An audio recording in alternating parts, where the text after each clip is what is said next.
Okay, so there's something you want to do, but immediately the thought, what if I fail, comes to mind, stopping you in your tracks. Have you been here? So have I.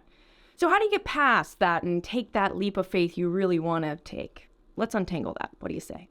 First off, you must redefine failure and intentionally change your relationship with failure. Most people act like failure is death. It's like, woohoo, game over, lights out.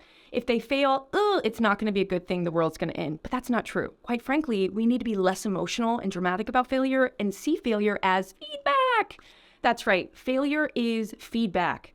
Think about it. If you were playing darts with your friends and you kept throwing crappy throws, most likely you would start to play around with the technique of that throw, right? You would use the poor throws as data and insight to try a different approach to get different results. You wouldn't just give up. That same viewpoint is relevant to your fear of failure, believe it or not.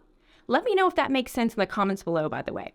Before I get into these strategies, go ahead and hit subscribe so you can stay updated on my newest videos. Okay. Tip number 1, see failure as feedback. It's data you will take and then reapply your learnings or findings on that next attempt. To be honest, it's by doing that we figure out most things. Hard truth, but it's true. Tip number 2, parent that little child inside of you who is terrified of failing. Most people believe love is earned, but that's not the case. That belief in performance love can cultivate fear of failure, believe it or not.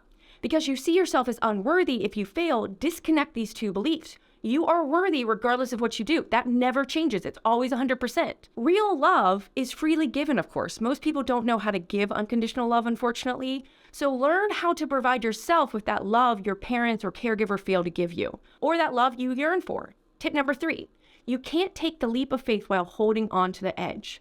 What I mean by this is you will feel uncomfortable, and that's okay. The truth is, you don't know if you're going to succeed or fail because both represent the future and they're equal. It's equal chances. After all, neither one has happened yet. Choose to take a more optimistic approach to this leap of faith.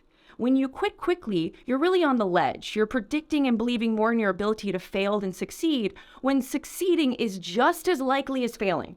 Faith and fear are equal in substance because neither one has happened yet because they're both representing the future. Tip number 4, intentionally be bold. That's right, be bold, take the risk. Make up your mind to do it and to keep trying until you get the results you want or until you authentically decide you no longer want to pursue it, which is totally okay as well. At some point, you have to burn the ships. Burning the ships was a tactic used by Hernan Cortez when he arrived to the New World with 600 men. He burnt the ships that got them there so that they could not turn back. It forced them to make the mission work. And that strategy, in fact, did work for them. Burning the ships means you're intentionally doing something that makes it impossible for you to turn back. It's best to do this with an optimistic and tough-minded mindset as well. You have to make up your mind and commit to it. Sometimes the option of plan B gets in the way of making plan A work. Pick one. You must make it work when there's only one. As you learn to normalize your fear of failure, I encourage you to embrace the vulnerability of it all. That's right. Embrace your humanity, embrace the imperfections. It's going to feel uncomfortable and it will be scary, but God's got you and He can redeem everything. Embrace that out of control feeling. In fact, I would encourage you to lean into it. And control is more of an illusion anyways when you really think about it. Trust God, trust your effort, and focus on the present moment. Be proactive and learn from your attempts. To recap, you must start to see failure as feedback, and it gives you insightful data that will help you recalibrate. And much of life is trial and error anyways. No one really knows what they're doing. Take that leap of faith. It's going to help strengthen your self-efficacy and your self-confidence. Go take that leap of faith. I'm rooting for you. Please subscribe to my channel and go ahead and share this video with one friend. Create a great day. And again, I'm rooting for you.